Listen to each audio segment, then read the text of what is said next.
Hi, everybody. So thank you so much for tuning in. My name is Natalia Bonilla. I'm an international journalist and producer. And with Monica Martins, the founder of WomenBeing magazine, we decided to launch in late April this conversation, this storytelling initiative called the COVID-19 Experience, WomenBeing Talks. And we wanted to connect peer-to-peer around the world, women that are very well talented and have a lot to share in a cross-continental kind of talks, and in order to explore certain topics of how this pandemic have changed their lives in some way, or invited them to learn or and undergo different kind of research. So we've been doing so far 6 talks on social change, on the expat life, on human rights violations, as well as female healthcare. And today we are very, very excited to be sharing with you this new talk, WomenBeing Talk number 7, on differently able women. And for that, we have 2 amazing speakers. The first one is Dr. Cationa Steward. She's the co-founder of Swan, which is a Scottish women's autism network. In 2012, hi, she's there. Hi. In 2012, after completing her PhD research, which focused on the experiences of anxiety for Asperger girls, Katrina's lifelong commitment as an advocate, as an organizer, has been to promote the rights and needs of women and girls, that also has underpinned the development of Swan. Also, we have here Julie Farrell. She's also from the UK. Julie writes about things that she cares about, like mental health and illness, disability, and diversity. She's been a children's bookseller, a literary agent reader, a marketing executive, and she has an honors degree in biomedical science. Julie aims to improve access to development opportunities for disabled writers through consultation and raising awareness of the barriers to development. Organizations she's worked with include Chimera Festival, Paisley Book Festival, and the Scottish Book Trust and Backfest. She regularly speaks on panels about diversity, feminism, accessibility, and disability. I want to welcome you both to start this conversation. Thank you so much. Thank you, Natalia. That's brilliant. Hello, Katrina. Hi, how are you? Julie, I'm great, thanks. I'm very excited about this conversation, and it's lovely to see so many people joining us. So, yeah. It is. It's fantastic to see so many faces. It's such an important conversation, I think, to be had, and not one that necessarily we see kind of happening a lot, is it? No, it's not. And I'm really delighted to meet someone else, make the contact with another, woman working in this kind of field in Scotland. And I've got a funny feeling that actually people have mentioned you to me, but I hadn't quite we'd never quite met. Were you speaking in St Andrews recently? Say that again? Were you speaking in St Andrews recently at a book festival? I was not, actually, no. So maybe I have a doppelganger somewhere. No, I haven't. My kind of most recent sort of thing was I was chairing an event at Paisley Book Festival earlier in the year, where I'm kind of talking about gatekeeping and publishing and trying to kind of, create access for both disabled people and people who happen to be on a low income as well, because that's an issue and they don't always go hand in hand, obviously. Yep. Yeah. So you sent some questions to me. I did. I sort of had a look at them, and I found, really, really fascinating. So can you just say what that first question was again? Yeah, of course, absolutely. Yeah. So I think I could probably talk to you for days, Katrina, so it's going to be quite hard to keep it down. But one of the things that I've kind of started to gain quite an experience of myself, living with my disabilities, and the kind of nebulous sort of journey that we often can go on when we are living with chronic illness as well, sort of on the journey to diagnosis. It can be really difficult. And I started to kind of realize how much our own insight and understanding of our own bodies and what we know about ourselves really gets quite easily discounted in a medical narrative around us and around our experiences in our bodies. You know, I would be really interested to know sort of, you know, what you think about that. How do we regain autonomy over our bodies and our truths?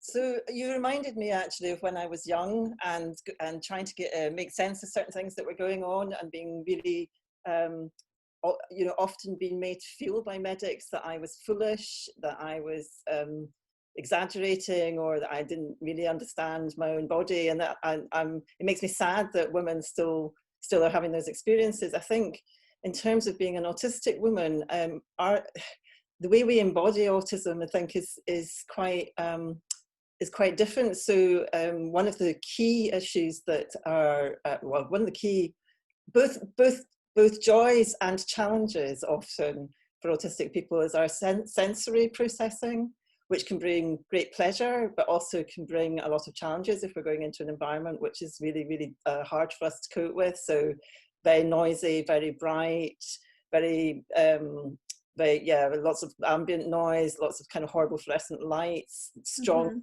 smells, these kinds of things. And not just in the medical field, but people in general often don't really understand what that actually does to us as individuals. We also embody, our autism is also embodied in the levels of chronic stress that we experience, and that actually starts from a very, very young age. So you're talking about autistic children at the age of 3 or 4 being really stressed, and that has a huge impact on us as physical beings, because chronic stress, as you know, has real, you know, physiological outcomes, and a lot of us suffer from chronic pain. That's part, it could be put down to chronic stress, we don't know, but that's one of my theories, is that actually a lot of the what we call commonly co-occurring conditions for autistic people are actually the consequences of really, really long-term chronic pain. And then the greatest level of appropriation, I'm sorry if I'm talking too much, I will come to the end. No, it's good, keep going.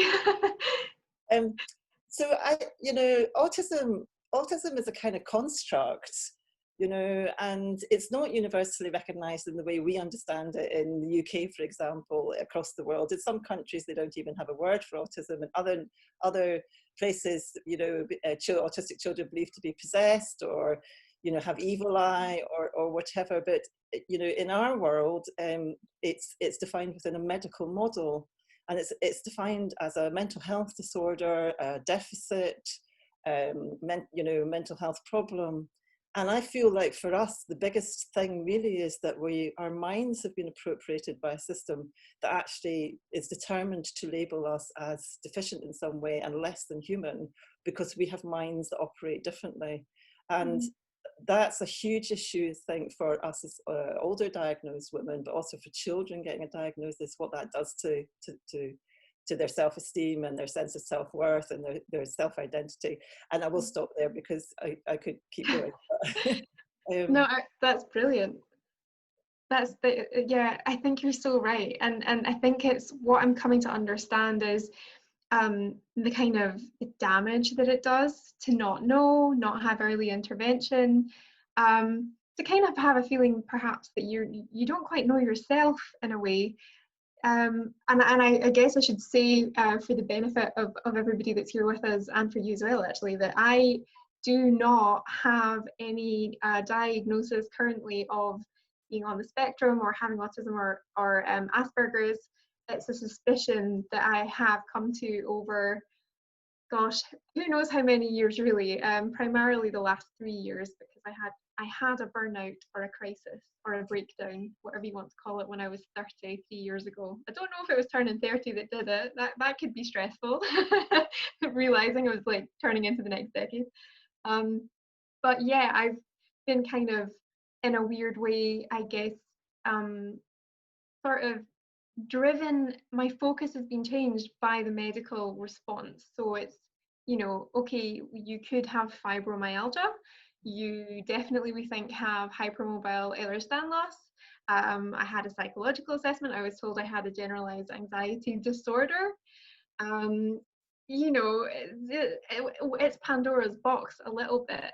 And I think the kind of, I started to realize that, you know, that way that when I changed my career out of events management, which was incredibly stressful for me, and I was overwhelmed by that, and it sort of contributed to the burnout that I had, that in the time since, I kind of realized, hey, I'm not the extrovert I've been told my whole life that I am. I'm actually really quite introverted. And you know, my mom told me as a kid I was so shy I couldn't speak to people like for years. And there's sort of little bits of information are slowly starting to kind of click into place and filter down.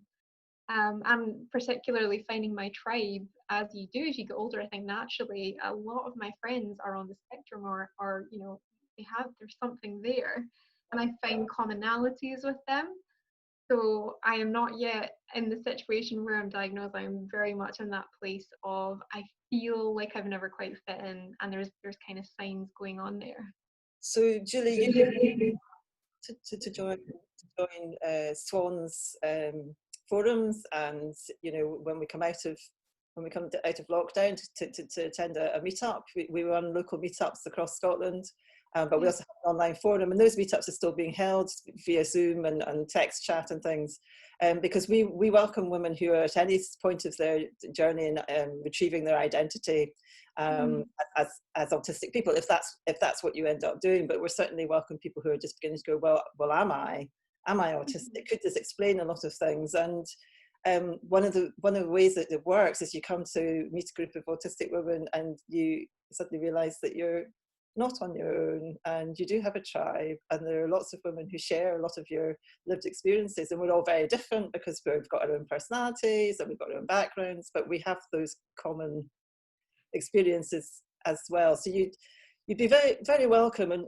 one of the things you've touched on there that I think is really, really important is the Swan Analogy was one that was given to me by a clinical psychologist years ago. He was talking about a 9-year-old girl that he just assessed as being on the spectrum. And he described it as being like a swan appearing to glide across the surface of life smoothly, but actually desperately paddling underneath just to stay afloat. Yeah. And so many women who've come to Swan really, really identify with that analogy. So when I worked out the, you know, Scottish Women's Autism, great, Swan, it was kind of like meant to be, really. But there's a dark side to that ability to paddle. It's that from the very, very early age, autistic girls learn what's expected of them and what's not expected of them, and we seem to be very adept at imitating, copying, what we call masquerading, cloaking. Now, the available evidence shows that while boys do mask too, and some autistic men will describe some of their experiences as boys as being a bit more like, you know, what a lot of us girls experience. At the moment, masking is associated with being female and with suicidality, because it's actually really detrimental to your mental health. And what's really common is for women who don't realize they're on the spectrum until they're older into adult life, is this sense of actually not knowing who you are, because you've spent a lifetime pushing your own needs, your own responses to the world, your own kind of feelings about things to one side, and desperately trying to fit in with everybody else. It makes us very, very vulnerable to being coerced or kind of going along with things we shouldn't be going along with. But also it means that we really don't know who we are. And one of the most fantastic things about actually getting on that journey to think, you know, who am I, is that's what you start to do. You start to actually retrieve a sense of self, and it's joyful. And you learn to kind of also accommodate the things that you need. You know, if you need to take time out and not speak to anyone for a couple of days, you kind of go, right, that's what I've got to do. So I'll let you jump in.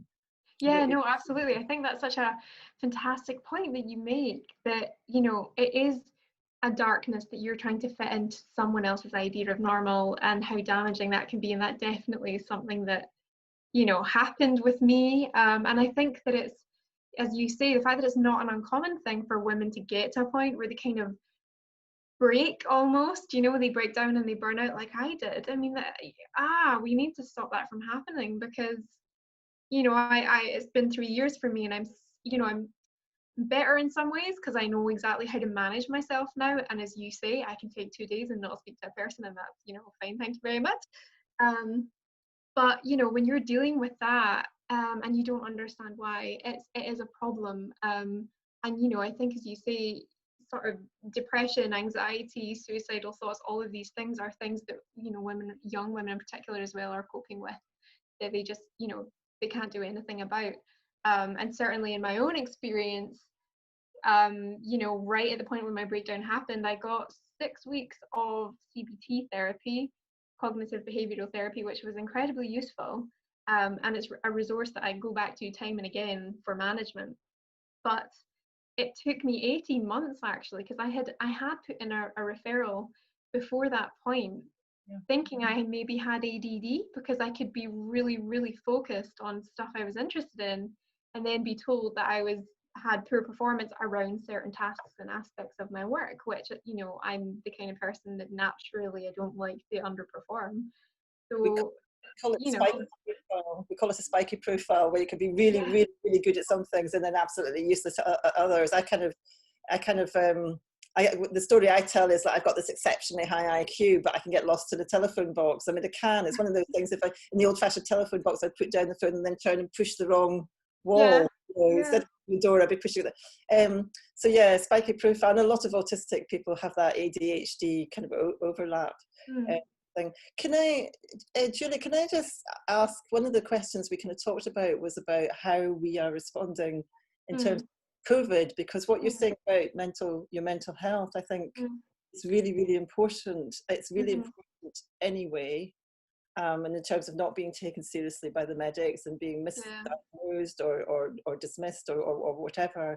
But it's especially important, it seems right now, that when we talk about COVID recovery, what the national language is using, you know, we're talking about populations, you know, from COVID.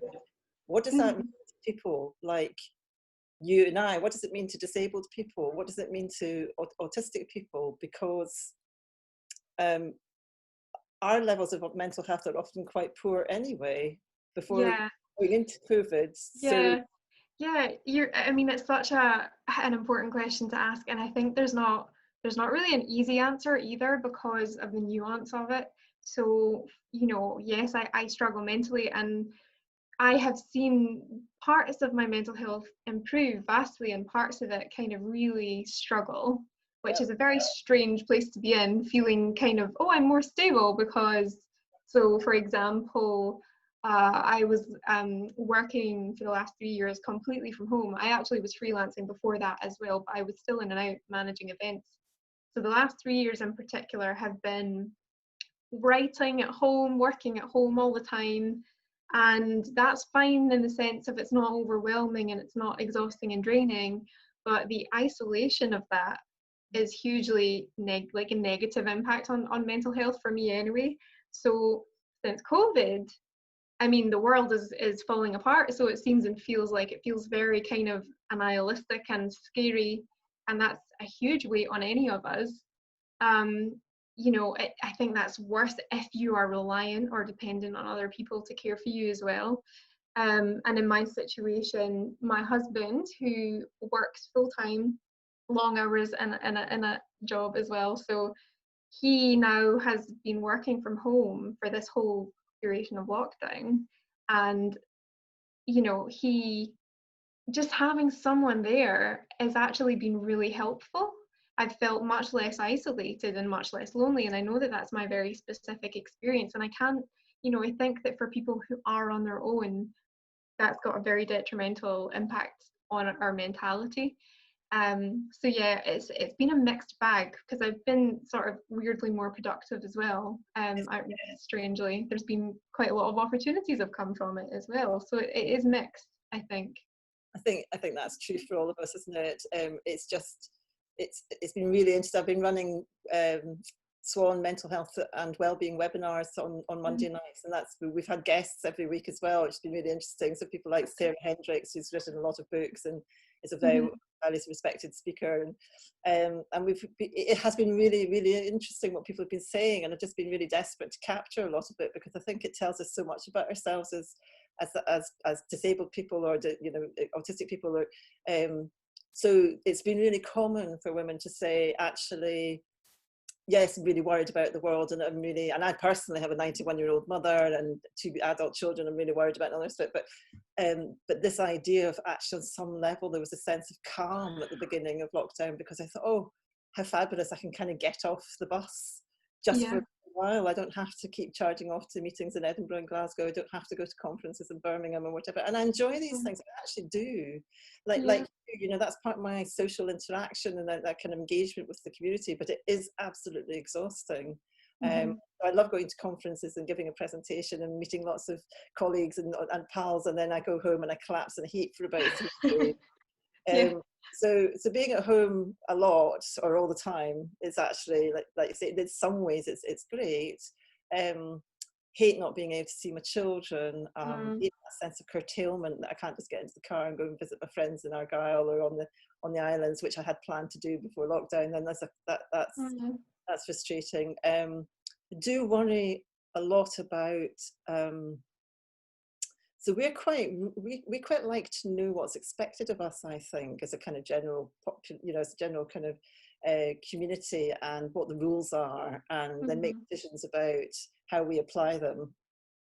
But we're not very good at when we see other people doing things differently, and or lack of clarity. And there's a lot of lack of clarity about, and a lot of so quite a lot of people have talked about that. And yeah, just what this is going to mean for us going forward. But for me, this is an opportunity really for us to actually say, we now have the evidence that it is okay for people to work from home, that actually they can be really productive. So you can't tell autistic people or other disabled people anymore that you can't accommodate them having flexible working hours or working at home, because the proof is there that actually some of us are more productive when we're allowed to do that. The same with children, the same with families with children.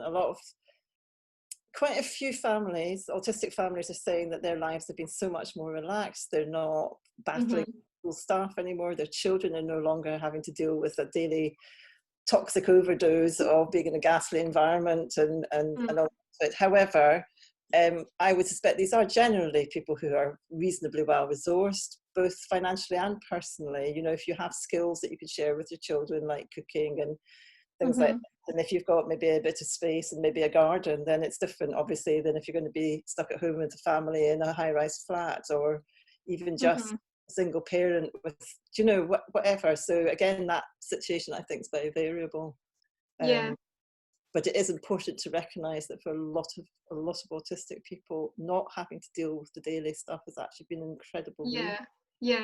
It's before this all happened, I wasn't particularly going out of the house too much, purely on the basis, obviously, of that kind of social exhaustion and the chronic fatigue. And I do have chronic pain as well, which can be quite debilitating at times. Even just the small bit that I was doing, like having that not there, I suddenly have more energy, and I would be able to sort of do slightly longer days and take on a couple more projects than I would normally. There is something in that, and I think that we will. As you say, I think we will have to change. I know that. So my husband, he's a lawyer. He's not a creative like I am, but he, was used to pounding the 8 to 7 drum in an office, 5 days a week, and is now kind of saying that he's absolutely certain now that he's going to be working from home at least 3 days a week, and that's it now. Wow. So that's incredible already. And for me and for him, he is sometimes my carer, for want of a better phrase. If I am in bed or have a migraine or something, or I'm just exhausted, then of course he's got to be the one that's, managing the house and feeding me and, doing the laundry and all of these things, and, just doing absolutely everything for however many days I might be out of it. And, I think that it's given him some comfort, actually, because he knows that I'm lonely and he knows that I'm isolated, even though I'm kind of happy enough. It's made us feel much more comfortable that he can actually be at home, and we've had freedom to go out for walks. We live in a place that we're right in the countryside, thankfully. So it's just it kind of brings it. I think COVID has suddenly woke everyone up again to the idea of a quality of life. And I think we kind of lost sight of that. Quality of life, in fact, a lot of our inequalities have actually been highlighted as well.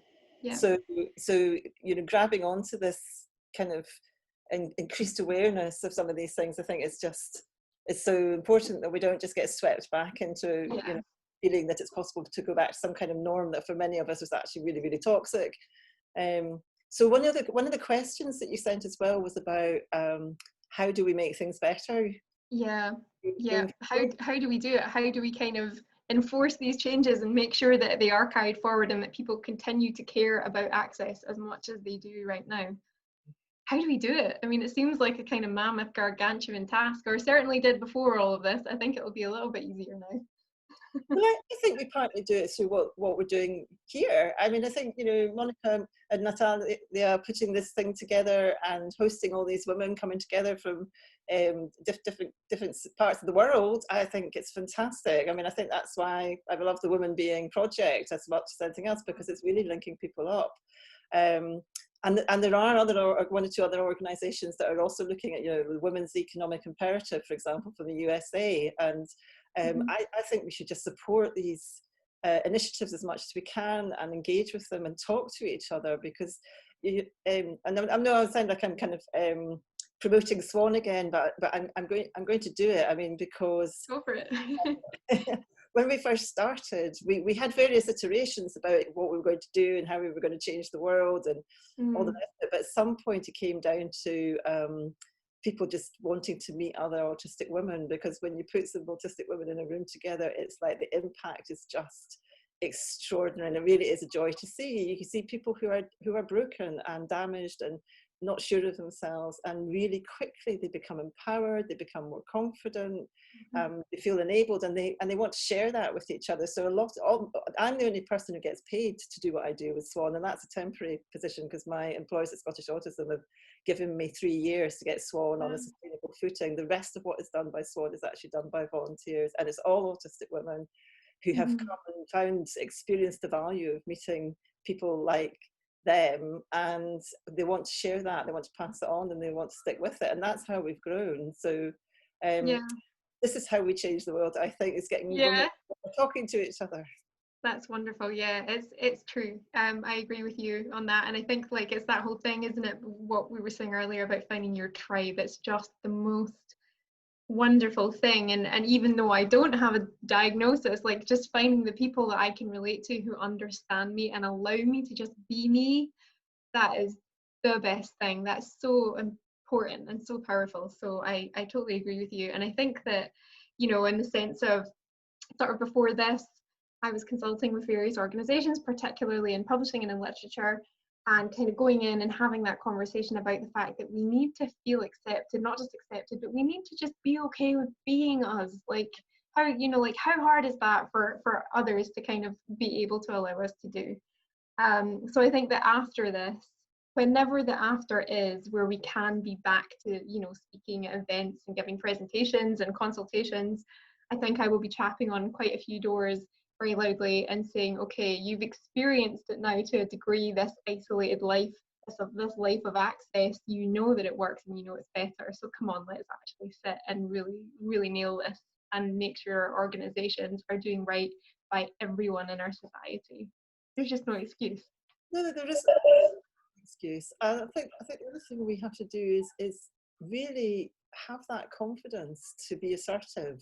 I mean, I'm old enough to remember, you know, the tail end of second wave feminism and consciousness raising groups and assertiveness training, and that actually to me is still what this is in some levels. You know, these Swan is a big consciousness raising, you know, and it's part of that is about well, we used to say the personal is political, and the personal does ultimately translate into the political. And part of what happens when we all get together and we support each other and we get some confidence in our own experiences and our own perception of the world is it allows us to be a bit more assertive, because we have to. I still apologise at meetings if I have to say, look, can people please stop rustling the biscuit paper and clicking your pens and can we please have that ghastly light off because it's giving me a headache.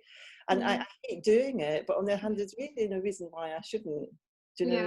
And I should do it more often, earlier before I'm in pain, you know, just say, right, so can we not do this and can you turn the light off? But it's hard to be that assertive, but it is. I think I'm so glad that you said that, because that's something that I'm only just now like really coming to kind of appreciate, that actually it's so not worth a day or two of pain by not, you know, saying to people, hello, this is going on with me and I'm going to need your help so that this is not going to damage me or be something that I have to deal with for the next few days. And actually, I mean, in my experience anyway, I know it won't be the same for everybody. Once you do find that power and you are assertive and you do tell people and you're honest about your needs, nobody's turned around and laughed in my face like I thought they would. You know, like I was living in a world where I was secretive. I didn't really quite understand what was going on. I wasn't able to communicate what my needs were. And it left me in a position where I was open to judgment and, you know, called stupid and things like that in a workplace by colleagues and people who are supposed to support you as a young person. And these experiences have totally shaped me as a person. They've stayed with me, and I'm lucky I've been able to use them to make me stronger. And I think that it's so important that, yes, you do prioritize yourself, you do put yourself first, and just once you've identified your needs, if as soon as you can actually confidently say to someone, actually, this is what I am managing and here's how you can help me, they will help you. And people like that feeling that they're helping someone, I think. Yeah. I think people, they do, and I think it's quite hard.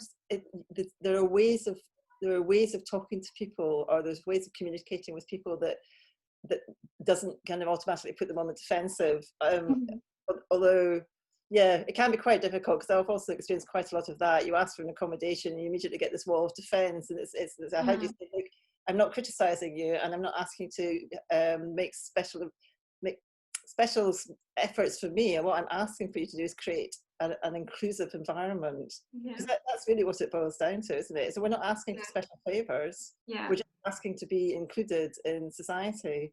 And like, if we do want to take part in things, that's, you know, it's not necessarily going to cause us to become ill or to take days to recover. And that goes back to the assertiveness thing again, doesn't it? It's like, do we have a right to be part of society? And if we believe that we do have a right, you know, our rights are human rights, basically. So how do we ensure that everyone is included, everyone has their needs met, everyone has have their human rights met?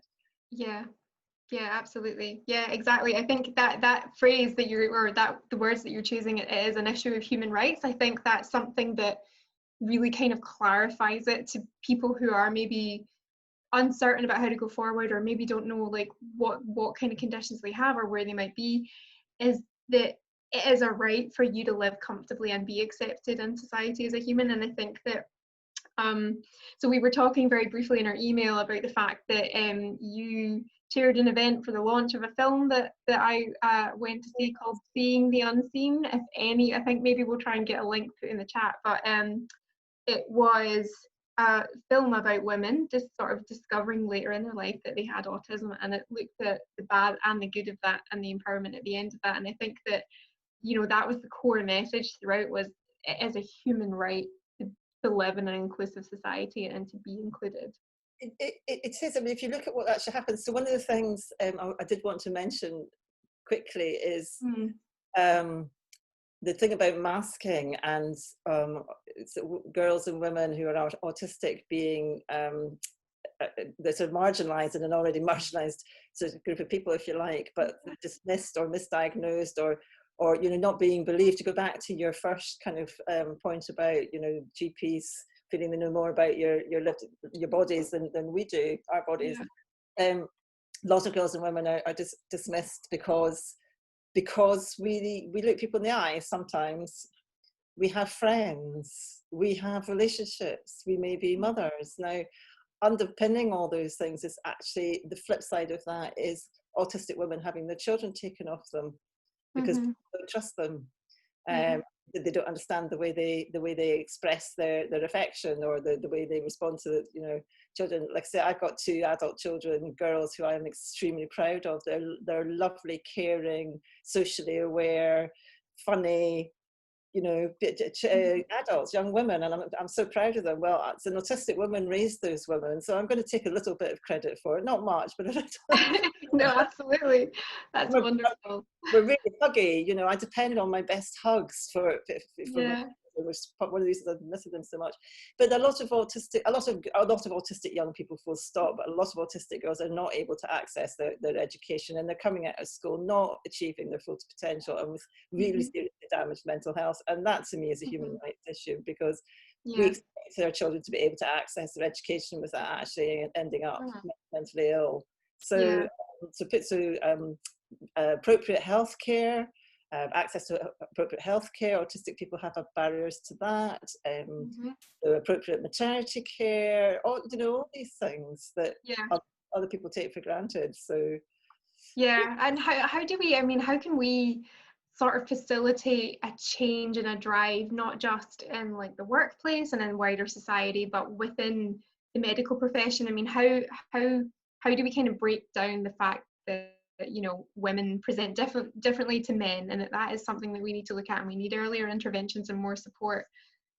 Well, we do. I mean, we do a lot of promotional work, obviously. I mean, I went through a bit of a crisis of conscience a few years ago, actually, because I thought, you know, I've been campaigning for years for more girls to get recognised, and for women to get recognised. And then I kind of thought, but what is it we're actually offering them? You know, these girls are getting told their lives are over. You know, you won't be able to work with children. You won't have have a relationship. You won't have children. And, you know, so my tack has changed very much. It's like I'm really, really focused on trying to build a different narrative around autism, and really challenging misconceptions around autism when I hear them. So, you know, anytime, you know, I've talked to people from the Mental Welfare Commission or other people, and I mention this thing about autistic women having their children taken off them, and they go, oh, but, you know, it has to be in the right interest of the child. And I go, well, there it is. There's your prejudice, because you're automatically assuming that to be an autistic mother is problematic. So it's just challenging people. I think we have to do it. We have to just keep tripping them up when they come out with stereotypical, prejudiced, you know, deficit-based nonsense. Absolutely.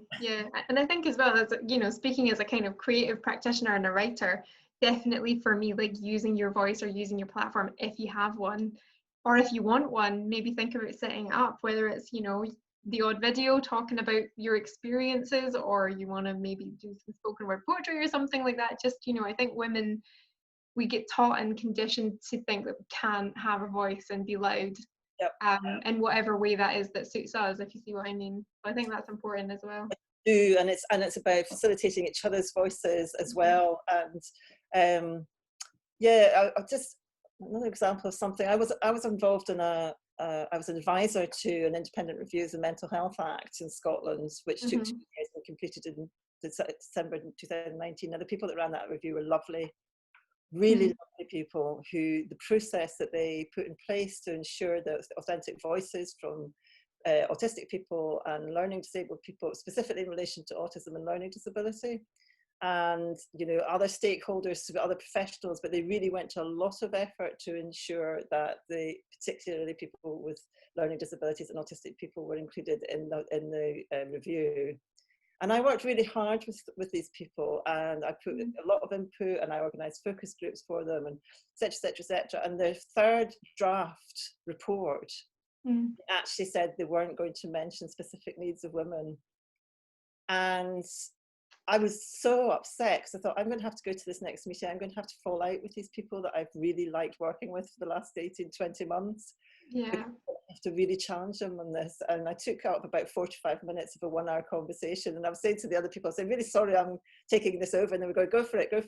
And anyway, I just want to show you the book I used as part of my argument. Oh, great. Was, of course, this one. Oh, yeah. Okay. And I said, you have to get this book.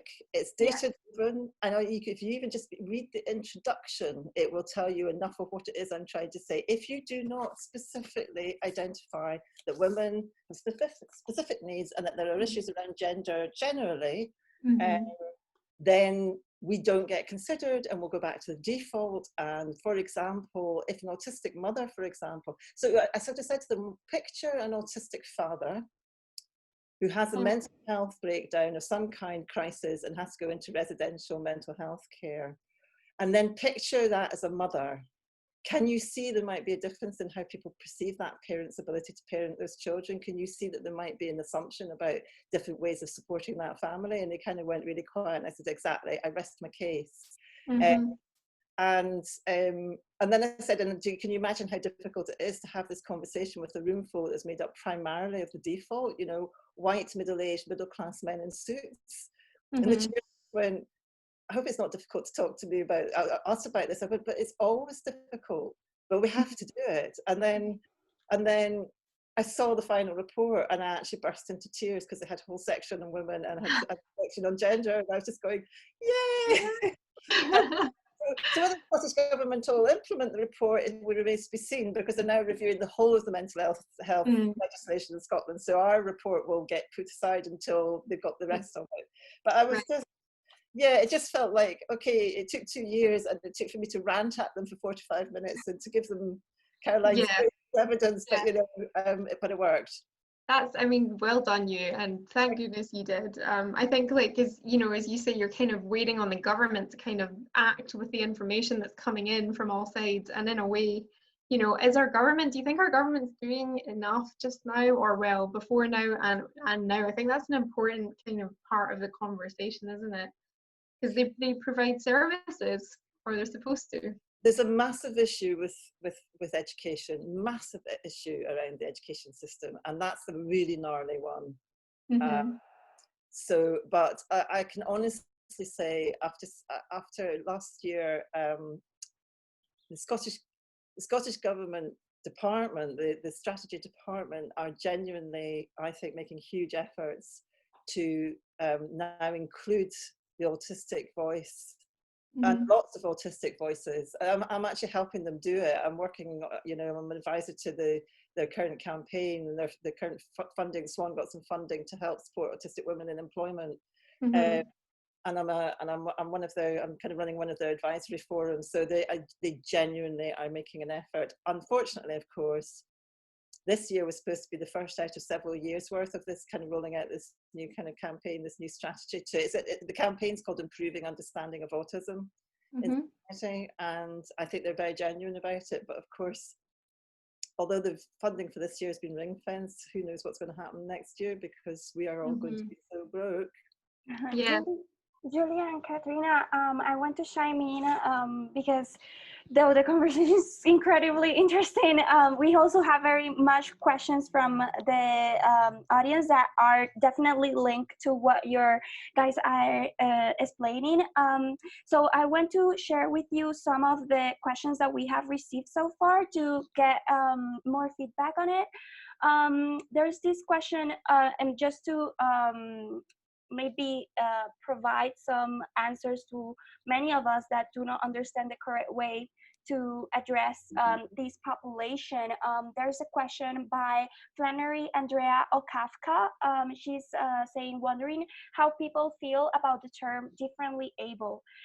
Personally, I feel more comfortable with disabled and with reclaiming the word disabled, although I do agree that it's often society that disables us.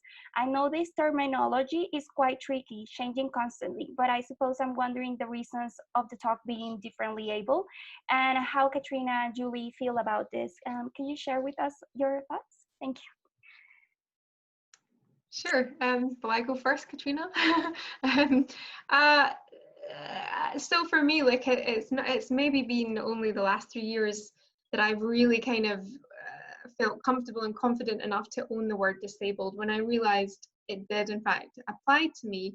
I think like many people, I was a product of my conditioning, so I would automatically, of course, think of, as many people do, you know, the wheelchair symbol, and, you know, having severe injury or physical impairment and reduced mobility, you know, and the actually nebulous, chronic, weird, not understood illnesses that meant I couldn't be in that classification. But of course I can be in that classification because my life is impacted massively and I am disabled by my illnesses.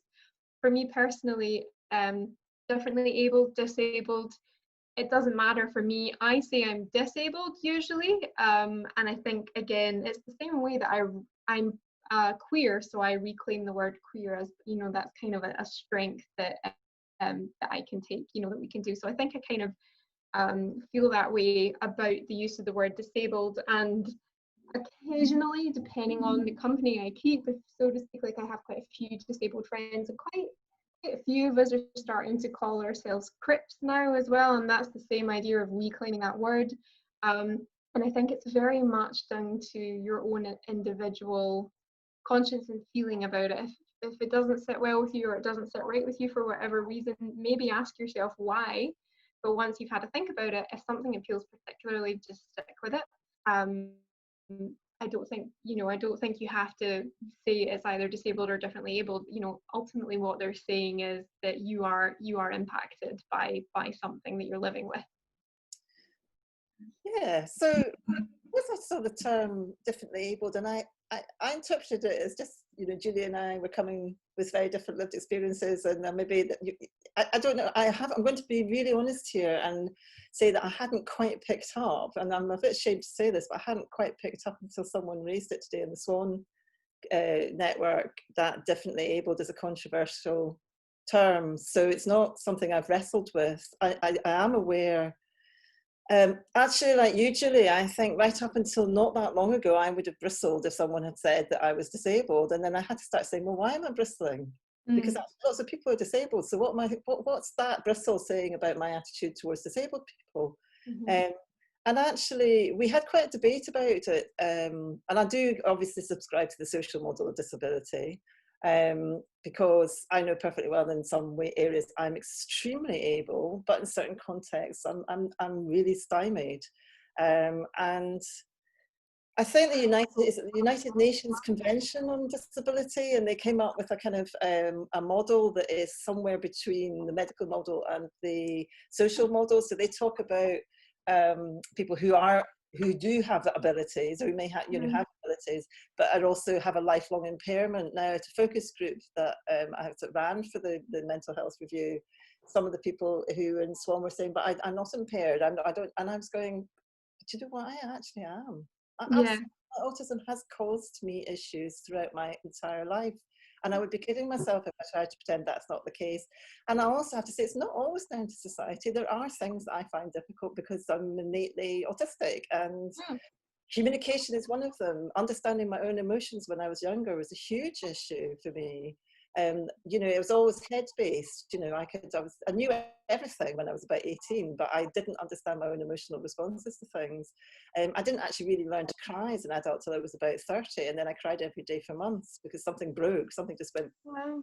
You know, so yeah, I think that's how. So I'm sorry. So like I say, I'm sorry. I should know that there is a controversy around the term differently abled. I think it's quite a nice term, but I certainly, like you, have had to come to terms with the fact that I'm a disabled woman. Okay, thank you so much. We are gonna ask a question here. We have from Lindsay Oliver.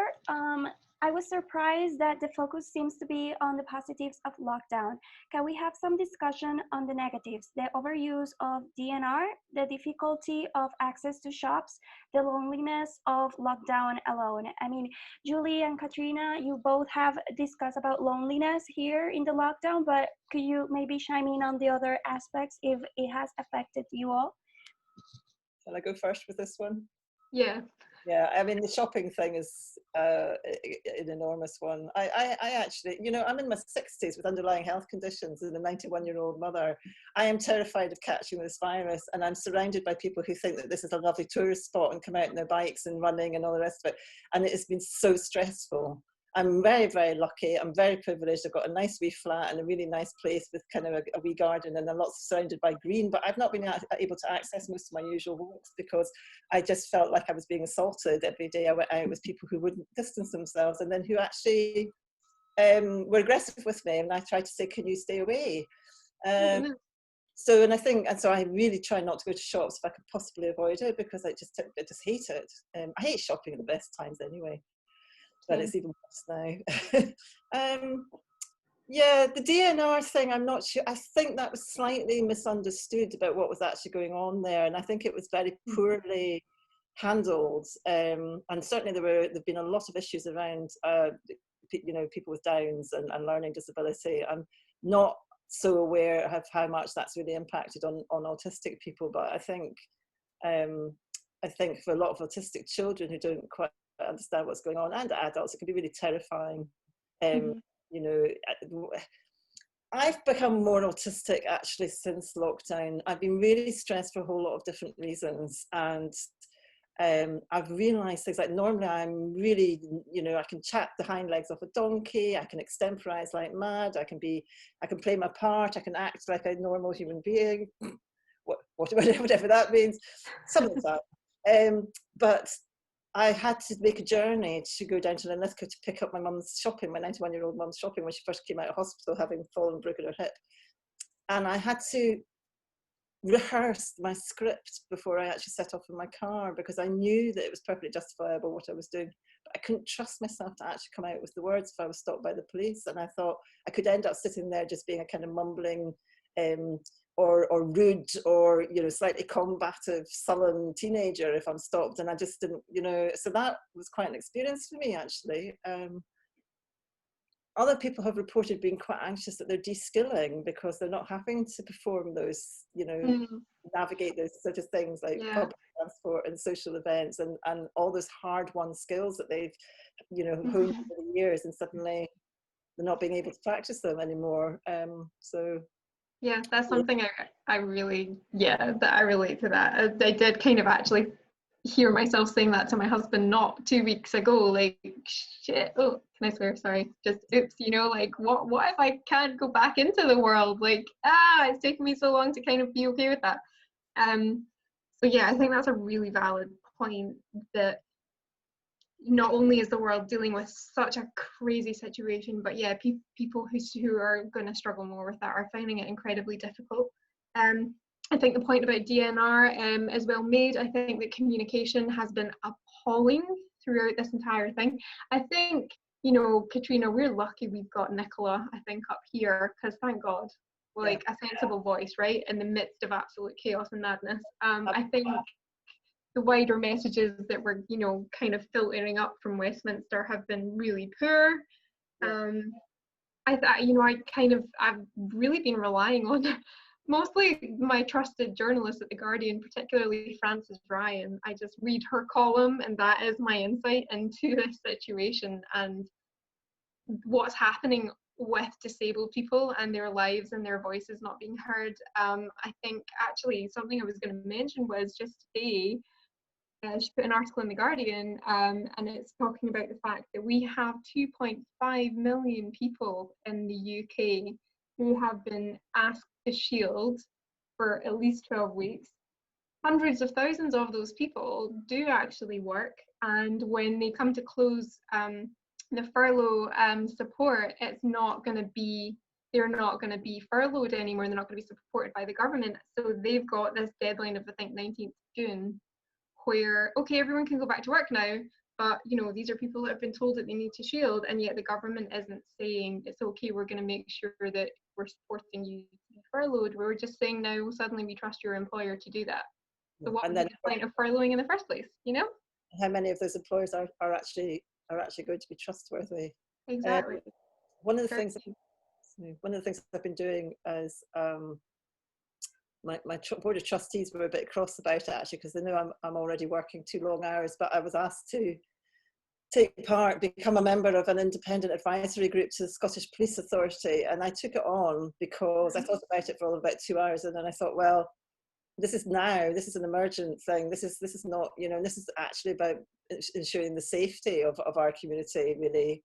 But again, I've been very privileged to be able to do that, to try and kind of just keep just keep autistic people within that conversation. It's quite a big group actually, and it's been really interesting. I've learned a lot. And again, I found it incredibly hard to take part in because it's all done by phone, and I can't, without the visuals, I'm really, really struggling. Again, I've felt more autistic than I have done in a long time in that context. But I did write a brief for them. They did invite me to write a brief, which is, as far as I understand it, has gone onto the intranet of Police Scotland, and it was just a one-page brief about what to keep in mind when they're going out and about, because 1 in 100 of the at least of any of the people they meet as they go about their business could be autistic, and they could look like anything. They could be a Muslim mother with young children, or an old man, or a child, or whatever. But so and I've also got a survey up on the Swan page asking autistic people to take part in a survey of their experiences of COVID. So I'll just put that wee plug in as well. If you pass That's that. great. Yeah. But I'd be really interested to know the results of that actually. I wish I could direct everybody to something similar on the the equivalent of people like me with nebulous or chronic illness and sort of wider kind of scope of disability. I mean, I think there is the Scottish Commission of Learning Disabilities and Inclusion Scotland are two organisations that I would mention, and Disability Arts Online, which is kind of a platform for disabled voices of artists, but we're all kind of talking about all of these wider issues. So those are definitely places to check out, just to say, because I probably should know more, but I find that I don't know why, but I find finding all the information and doing loads of research on it can be really overwhelming, and sometimes I just don't know which way to look, Sure. Yeah. So we have here also very much the chat is with lots of conversation going on, the several different connections to the words and also the situations. I also want to bring a question in regards to currently they are talking around the world that we need to have a gender perspective included in the COVID-19 response. In your case, do you think that we also need to have a disabled kind of perspective to the way that we approach COVID-19? And also, if you can chime in on maybe different stories that you know of women of color that are disabled as well in the United Kingdom, that if they're experiencing discrimination or a different experience. What are your thoughts? Thank you. Yeah. So it's because there's quite a lot in that. There was quite a lot in that. Yes, I think some of the issues around gender and disability will also overlap. So, for example, one of the things I've raised with the police group that I'm really, really worried about is, as news arose of the massive increase of domestic abuse and murders that was happening, certainly in England, but presumably in Scotland too. We don't have a lot of supporting evidence, as in solid data, but we do have in terms of professional and expertise that there's a high percentage of autistic families within the domestic abuse situation. And we also know that quite a lot of autistic people are living in contexts where they're with people who don't understand them and actually are quite abusive in their own way, in terms of trying to stop them being autistic and hating their stims and not giving them time and space to themselves within the home. I mean, I was in that situation myself. I escaped a frighteningly abusive marriage only a few years ago, so I know what that's like. And so, there is evidence to show that disabled children, for example, are more likely to be abused than the rest of the population. So it's not a leap of faith to assume that will include autistic children. But there are also reports before COVID of, for example, parents sometimes being abused by adolescent autistic children, mostly males, but not always. And my heart goes out to some of these families living in lockdown, because I mean, the tension that that must be happening must be absolutely awful. So yes, in terms of my experience of disability, then yes, I think there has to be a perspective on our experiences in COVID, because there will be specific things that have arisen. So. Yeah, no, I agree. I think there's very little I can really add to that other than, yes, we do need the disabled perspective. And I think that that's going to kind of show up how reliant disabled people can be on others. And, they need to be safe. They need to be in a safe environment. So, I think that partly sort of will show how much more accountability the government really needs to have for making sure that people have financial support and security and safety and their care needs met. I think that, in my situation, for example, I don't receive benefits because I'm not, sick enough, but I haven't been able to work in a normal job for years, and particularly since my burnout and I stopped freelancing to such a capacity, my income has completely declined, and it's only starting to pick up now that I'm rolling out the consultancy and getting commissioned to write. So there was a change of career, and I've lost earnings because of COVID, as everyone else has. And the only thing I think that applied to me was the HMRC hardship fund. So I received just over £500 from them, and the only reason that I did was because they went back 3 years, and the first year in that line was the remnants of earnings from my previous freelance work. So that's why that's come in. So I'm completely, I'm dependent on my husband for financial support and care, and that's it. A lot of people, certainly a lot of the autistic advocates and speakers that I know are very much in that boat, because a lot of them have had gigs cancelled left, right and centre, and they've lost a lot of income because, obviously, one of the things that happened very quickly for Swan was that the Scottish Government released a first phase of the Community Wellbeing Fund, and they just, anyone that they felt was eligible, Inspiring Scotland, who are working with me on the employment project, they put in a wee bid for me, and I got £2,000, which Inspiring Scotland immediately matched with another £2,000. So it doesn't sound a lot, but actually with that, what I've been able to do is commission 2 autistic counsellors. I mean, they're fully qualified, professional, accredited counsellors, and we're offering autistic women one-to-one counselling sessions. There's no questions asked, and it's completely confidential. If you contact us and go, I'm really struggling right now with COVID, we will put them in touch with one of the counsellors. We don't kind of make them do a means test or ask them why. Like, if you're asking for help, I'm assuming you need it, so we put them together with a counsellor. So that was a really positive thing, in the sense that we've been able to offer people who are really, really struggling with their mental health at the moment. I wanted to just mention the question about women of colour is a biggie in the autism world in the UK, and no doubt elsewhere as well. And it's one that some of us have been very conscious of over the years, that if you go to any autism events, conferences, whatever, it's predominantly white faces that are there. And so the question is, well, why is that happening? So I have to say, I'm a bit, if you get into a conversation with me, you need to be quite cautious, because I might just grab you and make you do something.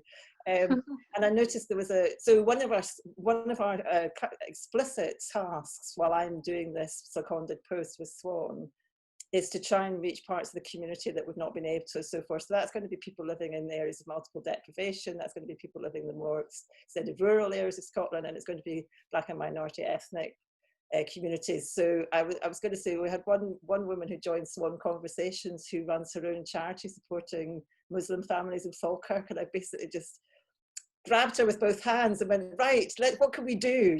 What can we do to support you? What can we do to kind of extend this support? Because at least it's a start. There are now 1 or 2 people in the UK arena, if you like.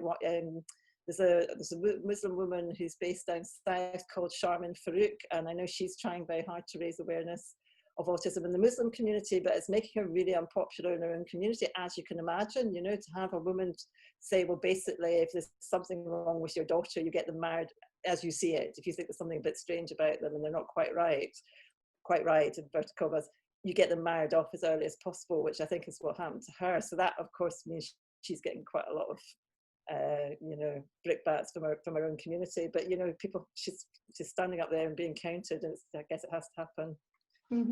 Brave enough to make that happen. Yeah, we want to bring some comments regarding what you were saying here, Susanna. Mathan is sharing with us that with the job thing, Julie, I am a freelance specialist teacher and student. I was not eligible for furlough. I am 100% dependent on my husband financially and in day-to-day things, also no benefits. Also, as a mixed heritage, Susanna is explaining she's Indian and Finnish. Women, I stay away from conferences. I do feel that the white focus is too strong, which is something that you both addressed. And I also want to bring over the question of Lisa Moore. She said, specifically, Katrina, the work that you did with the police of Scotland, how widespread did that go? I don't know if you can share with us a bit about that. Well, it's still running.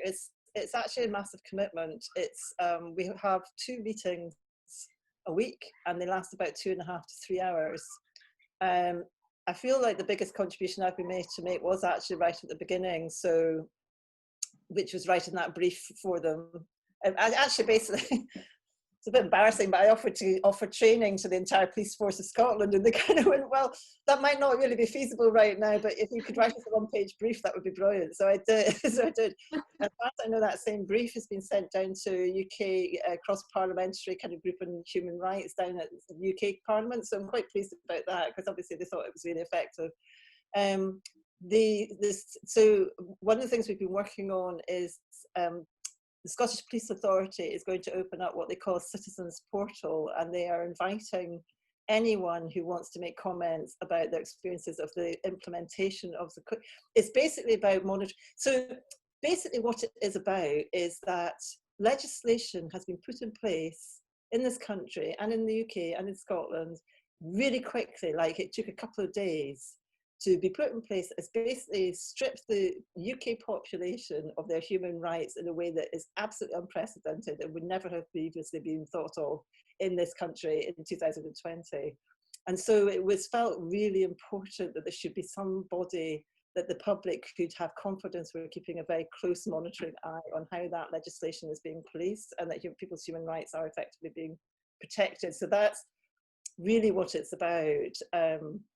But it's as much about the police asking for, they've been desperate for feedback from the public, because we police by consent in this country, and they want to keep that as far as they can so that people don't feel they're being railroaded and that we don't end up having rioting on the streets during the summer. So they're desperate for that feedback. They really want to know what people are thinking and feeling about how things are going, how it's being enforced, and what our concerns are going forward. So it's called the Citizens Portal. I think it should be open. It's certainly going to be open very soon if it's not quite open yet. We were just finalising the wording of some of the questions and making sure some of the some of the language wasn't too, because we're using some of the bit iffy language in some cases. And I think that should go live in the next day or two, and it's available through the Scottish Police Authority website. Hope that answers your question. Thank you so much. We're going to be finishing off with 2 questions that are kind of related. We have one from Parveen Kumari. The COVID-19 has made the differently able person more dependent on others for safety. This has also led to domestic violence and abuse, especially women who are differently able. How they will cope up with this. I think you both addressed this priorly, but in any case that you have any suggestions on how we can help. Big question. Sorry, I got distracted by the chat. I'm sorry, would you mind asking it again? Yeah, no problem. Parveen Kumari is basically chiming in on what you were explaining about like differently able or disabled women experiencing higher degrees of violence, domestic and abuse in this quarantine, and how right now we are like more dependent on others for safety. What is the best way to cope up with this, and if you have any advice or ways that we can help?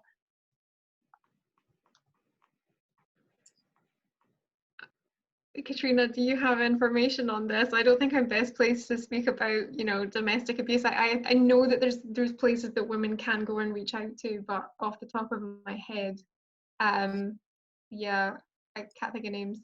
Okay, I think it's something, yeah, it's something I think I've been aware of for quite a long time,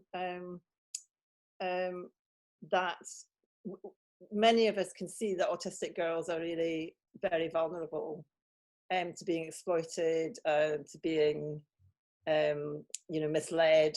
I mean, I don't know if any of you have been watching Normal People. I've managed to get my way through two episodes, but I mean, the main protagonist in that, the female, looks to me like someone who's modelled on being autistic. I don't know whether she's actually meant to be or not, but what the thing that really opened my eye was just after I'd escaped from my own really abusive marriage.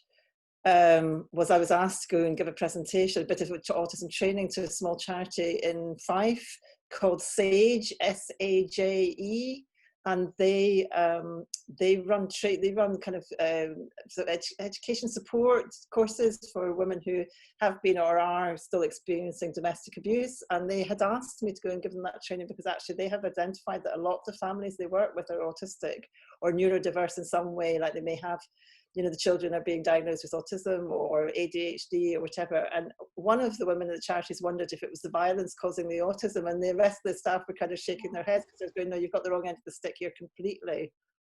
What you're actually witnessing there is a majority of, or a higher proportion, should I say, than expected of those mothers, those women will be autistic, because we've come to understand they are more vulnerable. And then this charity was saying, we don't talk about vulnerable women because society points the finger at people, women who are abused, as if it's something to do with them. Oh, she must have asked for it, she must be doing something wrong, or maybe she's a nag, or, you know, or there's something kind of pathetic about them, when in fact, if you think about the statistics of the number of women who experience domestic abuse, you know, it's clearly not, it's not that we're doing something wrong. So, you know, they say they don't like to talk about being vulnerable, they talk about victims and perpetrators. I was going, yes, but what I'm telling you is I think that autistic women may well be more vulnerable to being victimised. So SAGE is one organisation. We have Women's Aid as well, of course. Yeah, those are the two in Scotland that I know about. Okay. Does that answer the question? So, yeah. I'm also gonna just share the last comment for now before we handed it over with Monica, who's gonna close off this Women Being talk. Professor Jasbir Singh, he was at our COVID-19 Experience Social Change talk on May 26th. He is from India, and he's saying that disabled women there are about like 48% of all disabled in India. Many incidents of violence have been there, but few incidents of rape and gang rapes were also reported in the media. From the world experience, I mean, maybe we can like just give some suggestions. How can we suggest certain tough measures are put in place to stop violence overall? Like in these, you know, it's challenging times of the pandemic. Oh, that's such a big question as well. And again, I think Katrina might be better placed than I. I think the difficulty is, like, it's great that training is going in place with police and that can be enforced sort of and from an informed position in that sense. But ultimately, you know, as Katrina, you'll be able to relate more than me, I would imagine anyway, that it is the hardest thing as a woman experiencing violence to speak up, and you know your life could be at risk as well. So I think that is such a difficult, it's such a difficult kind of issue and area because of the fact that it's behind closed doors. Yeah. And it's also, again, it goes back to that kind of eating away. It's an individual's self-esteem and their faith in themselves and their faith in their ability to go and kind of like be independent. Very often it's really hard to envisage yourself getting out of that situation and being okay. I think it goes back to the campaign that we're running in Scotland at the moment about improving understanding of autism in society. I think we have to campaign and work to improve understanding of gender-based violence and domestic abuse every chance we get, and so people stop assuming it's something that goes on behind closed doors with people not like us. or that somehow she brought it on herself or whatever. And it's not always women, we know that, but it is predominantly women who are abused. In terms of the autistic situation, again, if we can get families to understand that their child isn't actually a broken normal person, their child is a wonderful autistic person, and that they might be different than other people's children, but they will still bring them lots of joy if they can support them being themselves. That we just have to keep working on that, and then perhaps we'll not run into situations where, you know, autistic people are locked in with families who don't treat them well, basically. We just need to keep at it what we're doing, I think. Perfect. Thank you so much to both of you. I want to give now the conversation to Monica Martin. She's the founder of WomenBeing, and also there's an upcoming event that is related to this topic. Monica, can you share with us? Yes, so I would first like to thank everybody for joining this talk. It was really good to hear from Julie and Katrina and to get all the feedback that we had here in the chat.